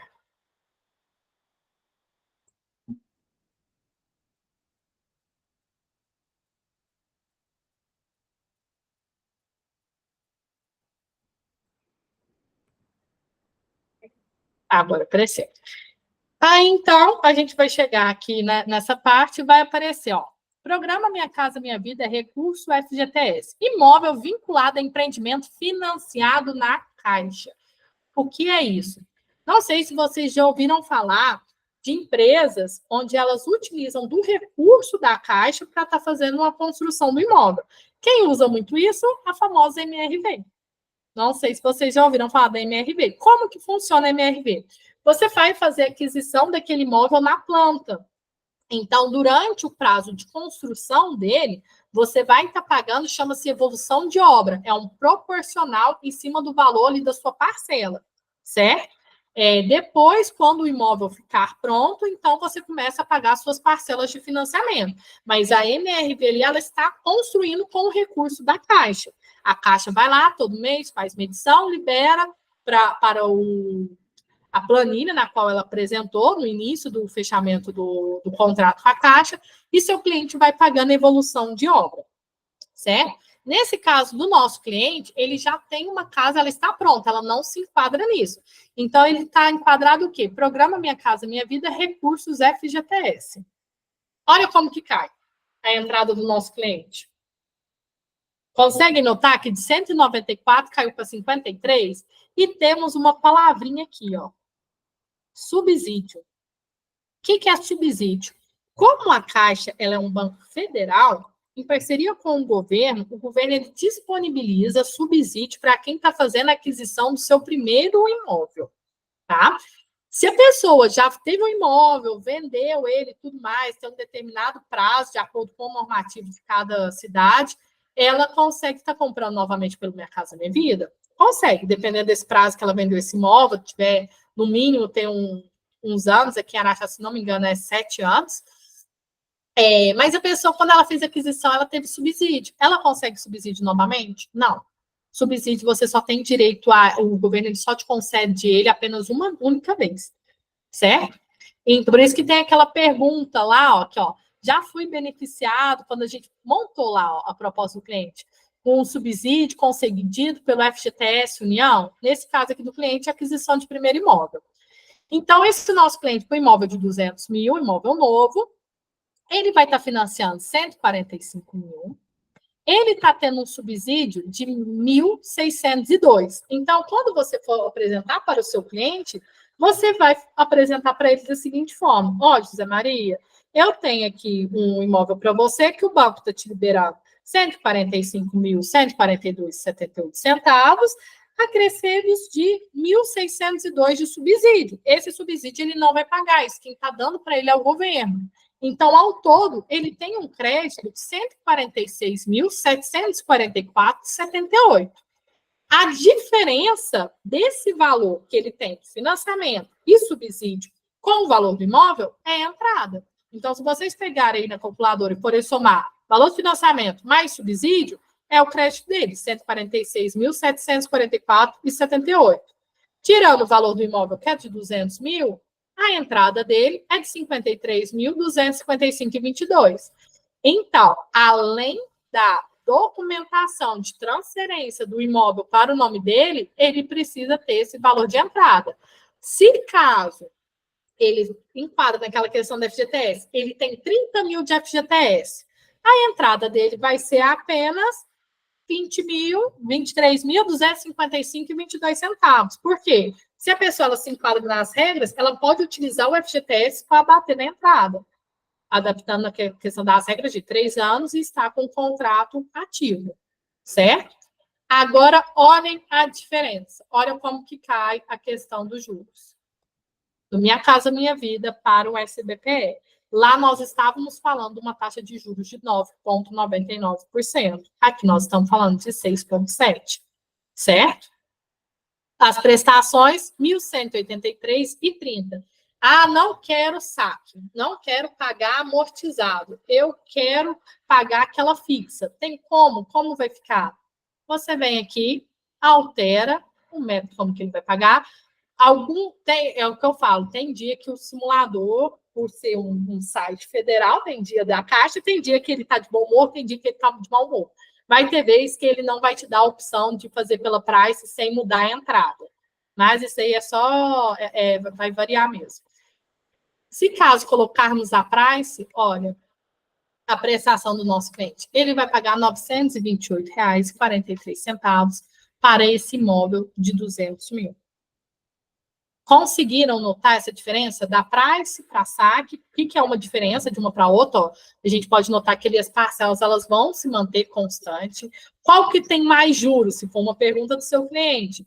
Price. A price ela tem mais juros porque ela não amortiza. Ela vai manter. Dê preferência para ele sempre pagar pelo saque. Mas talvez ali a pessoa que ela está começando a vida dela, isso não é a gente que decide, tá, gente? Não somos nós corretores quem decidimos isso. Isso é o cliente quem vai decidir para ele. Ah, mas você tem que fazer o saque, porque o saque tem menos juros. Não, mas a realidade dele é diferente da nossa. Então, isso você tem que deixar muito claro para ele decidir, porque isso, quando você vai fazer simulação para você encaminhar para o banco, o correspondente ele tem que selecionar qual a opção da parcela que ele vai querer, para então gerar aprovação. Para você, pode ser que uma diferença de R$800 ali de uma para outra não vai fazer diferença. Mas pode ser para ele que está começando a vida dele, fazer a aquisição pagar a parcela da casa. Tem água, luz, internet, gasolina, menino que estuda e tudo mais, todos esses outros gastos, para ele pode ser que pese um pouco. Entendeu? Então, sempre quando for fazer simulação, explica as duas opções para o seu cliente e deixa livre para ele, quando ele for dar sequência no financiamento, ele optar pela melhor escolha. E tem a opção, se caso com o cliente que vá fazer aquisição de lote e construção, vamos colocar aqui.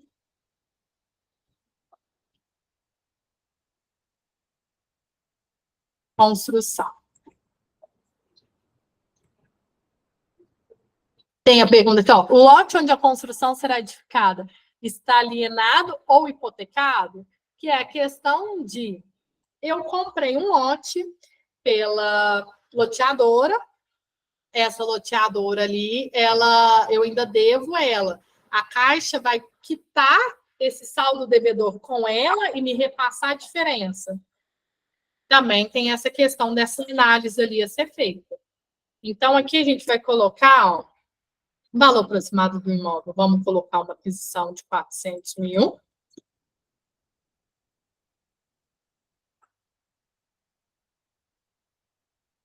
A renda aqui do nosso cliente, nós vamos aumentar ela para a gente conseguir alcançar aquilo que a gente está querendo. Vamos colocar uma renda de 8.600. Vamos ver como que fica. São duas pessoas.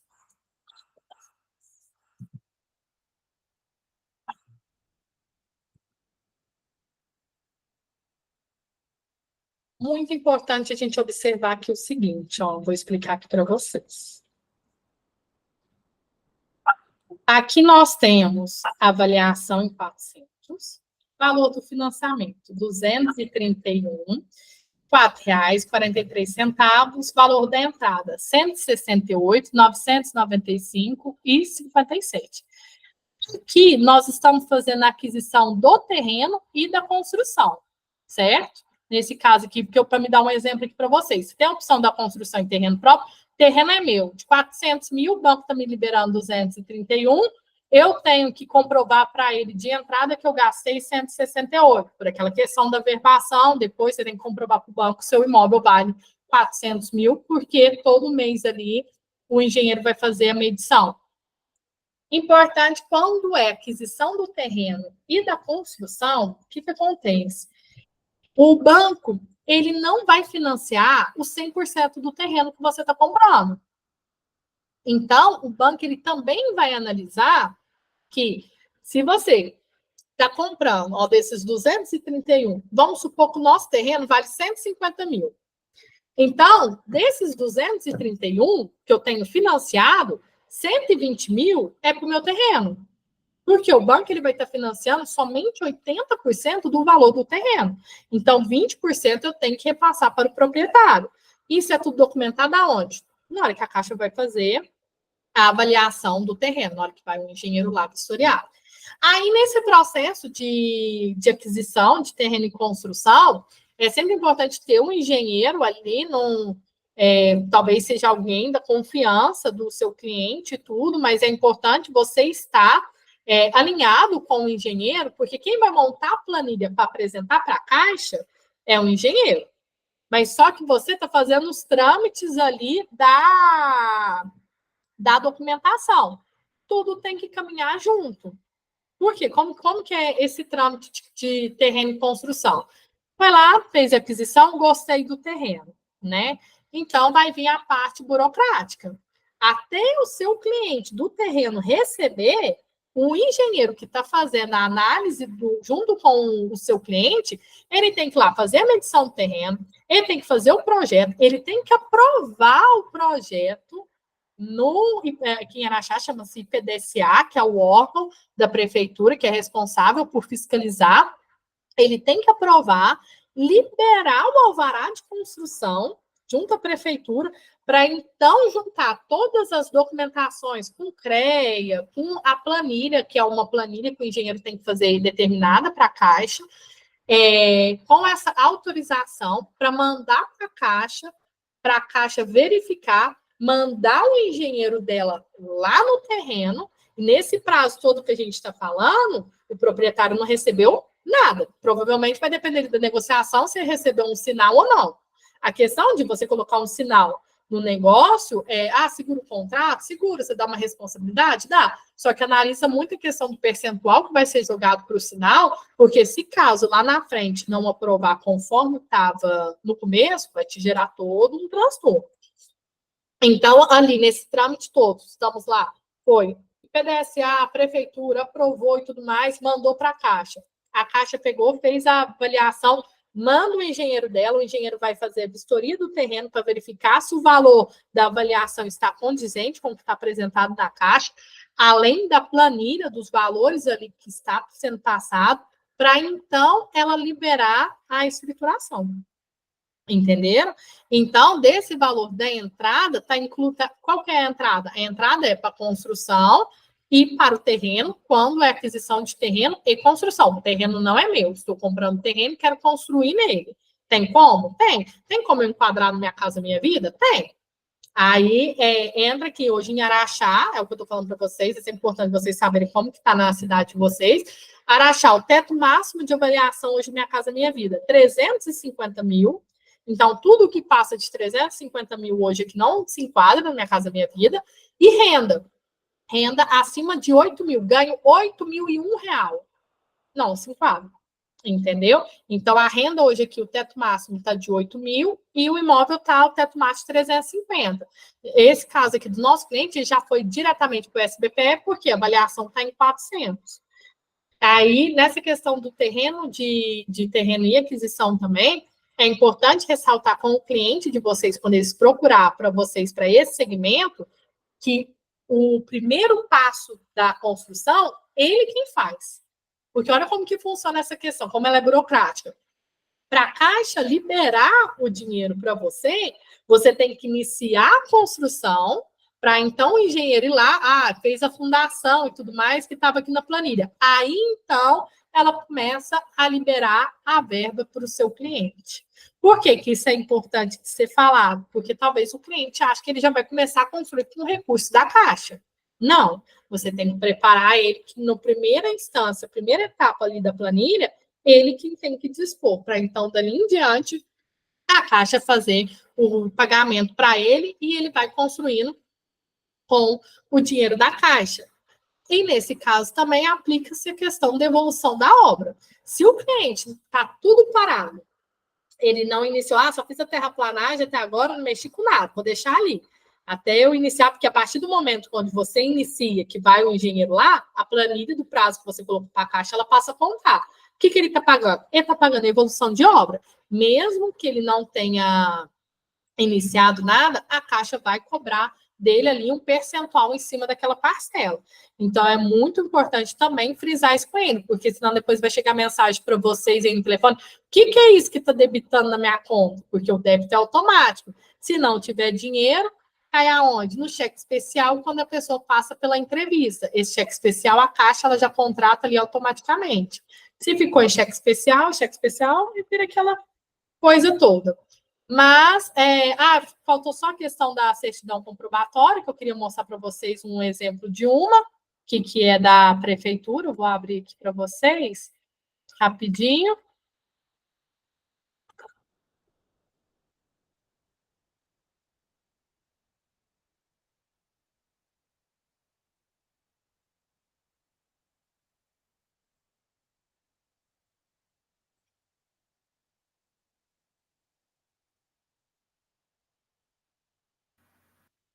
Rafaela, só enquanto você abre aí, só para a gente esclarecer, quando você fala, você vai financiar o terreno e a construção, o engenheiro da Caixa vai ir na sua construção quando você já tiver começado a construção, o início, você falou que quem tem que fazer é a pessoa que está financiando, e baseado, ele vai ver se nesse início de construção está de acordo com o projeto que você entregou lá, né?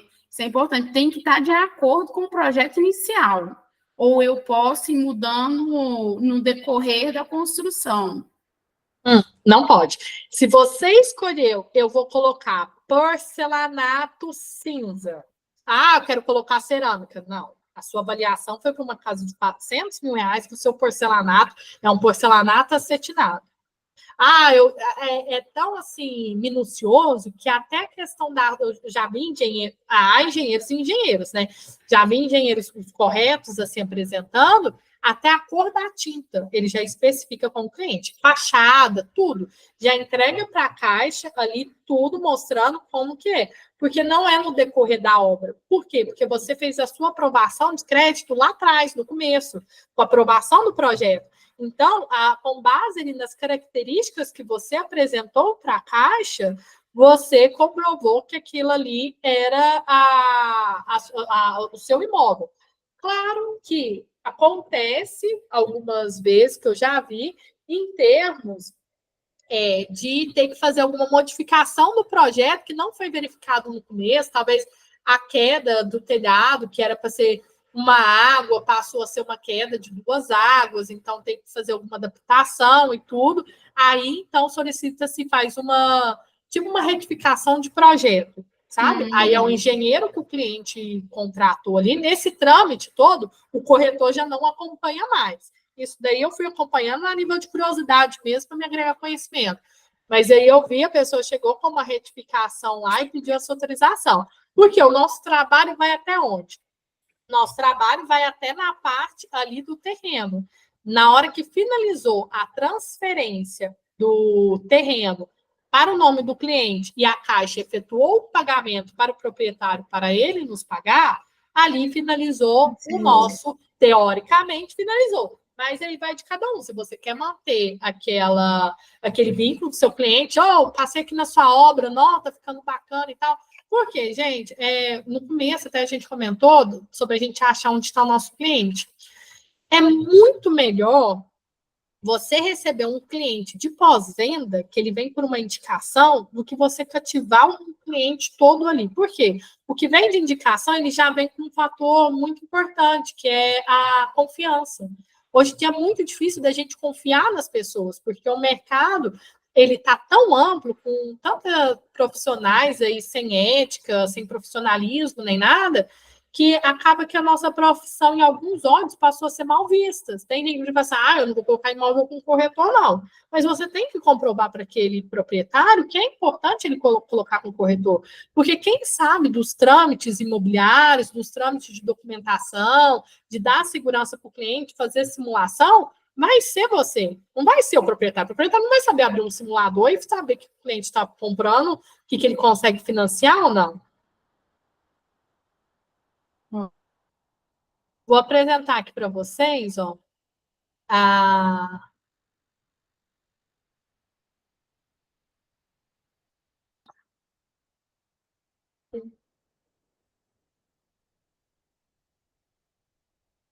Deixa eu só ver aqui se vai. Eu não estou conseguindo abrir aqui, peraí. Não consegui.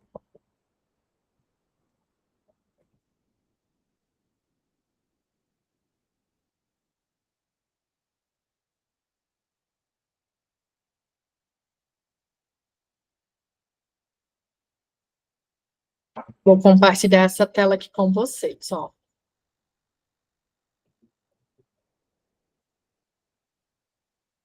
Aqui eu tenho uma certidão comprobatória, onde eu retirei ela sem qualquer custo, tá? Não paguei nada por ela no site, no site aqui da minha cidade. Então, no site aqui de Araxá, na prefeitura, eu consegui, através do CPF da cliente, que é aquelas documentações que eu tenho, né? Quando a gente pega a autorização ali, sempre consta os dados do proprietário. Verifiquei lá e entrei no site da prefeitura para retirar essa certidão. Então, o que está constando, gente, na prefeitura desse imóvel? Ó, o imóvel de inscrição, aqui está a inscrição municipal, o nome da cliente, onde ele está localizado, o endereço, número da casa, qual o complemento, o bairro, qual a quadra, qual que é o lote, com a área total de terreno, aqui, eu vou dar uma ênfase aqui depois com vocês, área construída, 82,98 metros quadrados, valor venal, 53.928,56. Valor venal é aquele valor que vai estar constando para a prefeitura, não significa que o imóvel vai valer isso, certo? Acontece aqui o seguinte, essa casa, se vocês notarem aqui, ela tem um complemento, casa B, né? Aqui em Araxá, a gente chama-se de casas multifamiliares, ou casas geminadas também. São casas onde elas são construídas ali no terreno e são duas casas localizadas em um só terreno. Então, ali na documentação, quando vai fazer a verbação ali da casa, na construção e tudo, é instaurado um condomínio, né? Então, ali o proprietário, que está, o construtor da casa, ele vai fazer uma casa ali, duas casas num só terreno. Por isso que muitas vezes, talvez vocês tenham visto, que vocês entraram numa casa que estava recém-construída e tinha um portal assim, aberto de transação de uma para outra. Né? O muro ali de divisa entre elas não estava totalmente fechado. Isso é feito para fazer essa parte dessa documentação. Então, aqui, essa área do terreno está sendo considerada a área toda das duas casas. Então, nesse caso, tem que ser feito o quê? Fazer a divisão por 2. Tem alguns casos que ela já vem especificada. Tem outros casos que não. Então, vai depender ali de quem fez o cadastro na hora e tudo mais. Talvez pode ter sido uma aquisição à vista e a pessoa não se atentou a isso. Agora, por financiamento, não. Financiamento sempre vai bem minucioso.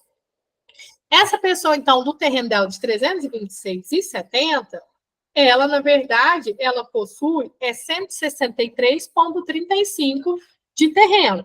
Ela tem uma área construída de 82,98. Então, para a prefeitura, o IPTU está sendo calculado para ela em cima de 82,98.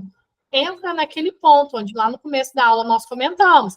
Se caso, quando vocês forem verificar a documentação do imóvel, puxar da matrícula de InteroTEO, não constar 82,98, já ativa a antena de vocês de que o imóvel precisa fazer a verbação, senão ele não vai ser financiado. Está constando apenas 60 metros quadrados lá na escritura. Então, sabe-se que 22,98 metros quadrados foi feita uma ampliação após a pessoa fazer a aquisição daquela casa, e para que ela consiga vender de modo financiado, né, e está, ou caso ela queira comprar à vista, e optar de não averbar, que é totalmente errado, mas a gente deixa isso daí para alguns clientes, a gente não aconselha, mas que lá na frente possa vir dar problema.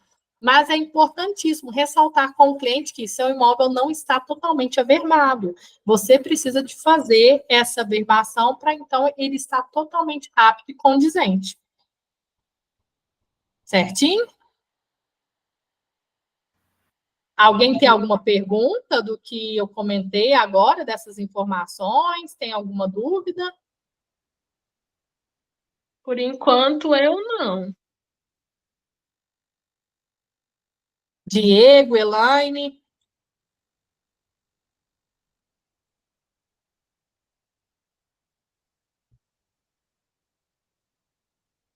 Bom, então é isso, gente. O que eu aprendi nesses 7 anos, tentei resumidamente aqui, desculpa pelo horário, porque extrapolamos, tentei aqui resumidamente passar para vocês. Rafaela, eu quero agradecer demais. Os alunos já estão acostumados comigo, né, gente? Eu também acabo por extrapolar um pouco o tempo, mas é como eu sempre falo, é muita informação a ser passada em um curto período de tempo, né? Mas isso quer dizer que há muito a ser explorado, há muito a ser explorado por eles.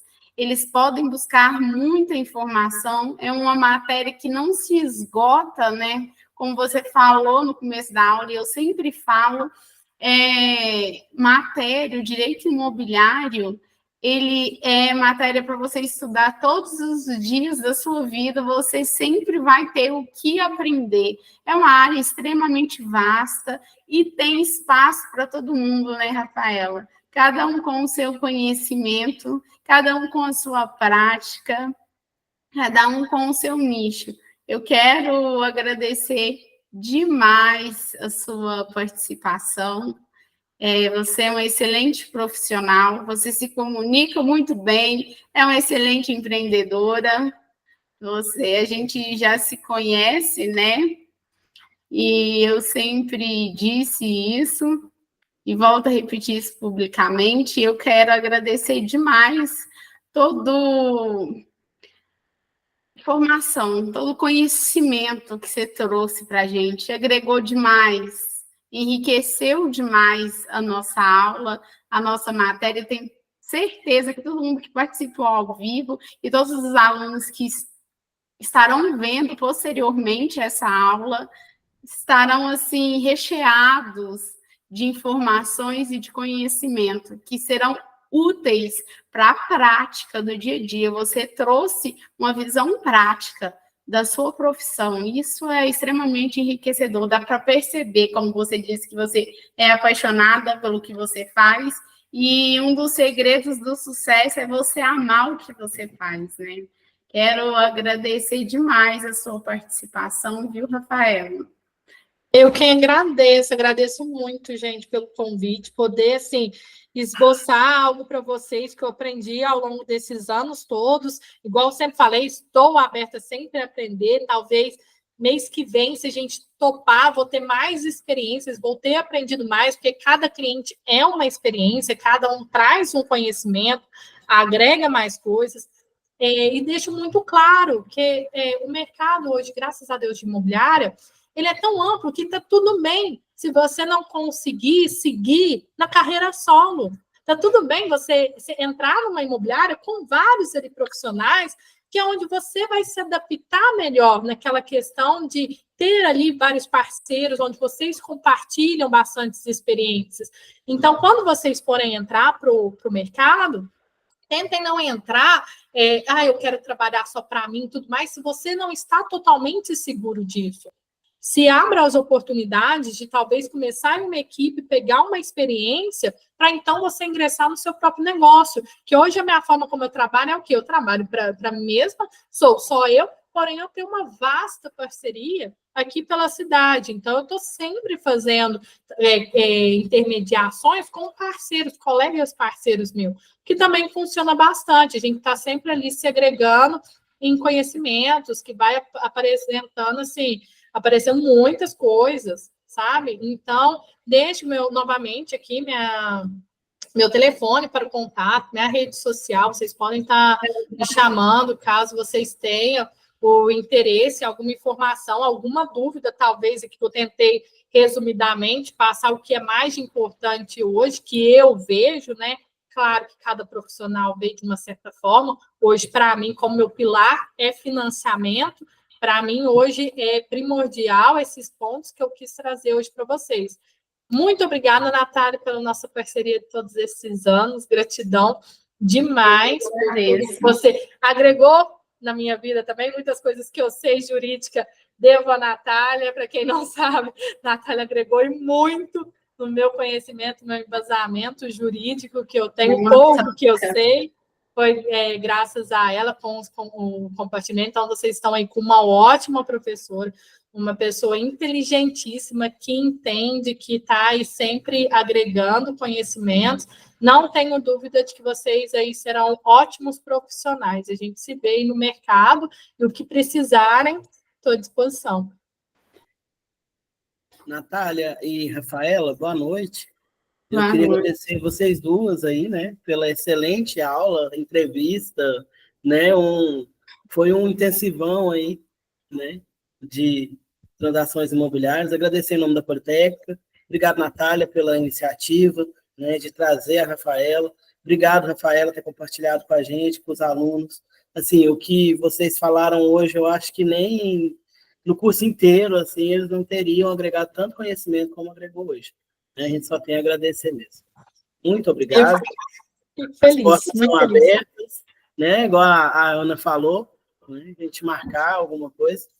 Né? Muito obrigado mesmo. Pessoal. Com certeza. Gente, muito obrigada, agradecer demais vocês, e vocês que a Elaine, né, que é de outra turma, muito obrigada por ter participado com a gente. Obrigada pela presença também, Diego, e vocês, os meus alunos do curso. Aula que vem a gente retoma a parte que eu ia falar, e vai dar tudo certo. Teremos uma aula muito mais interessante, com todo o conhecimento que a Rafaela passou para a gente. Com certeza nós iremos aproveitar demais. Muito obrigada, gente. Tenham todos uma boa noite. Até mais. Boa Boa noite. Tchau. Tchau. Boa noite. Boa noite, tchau. Boa noite.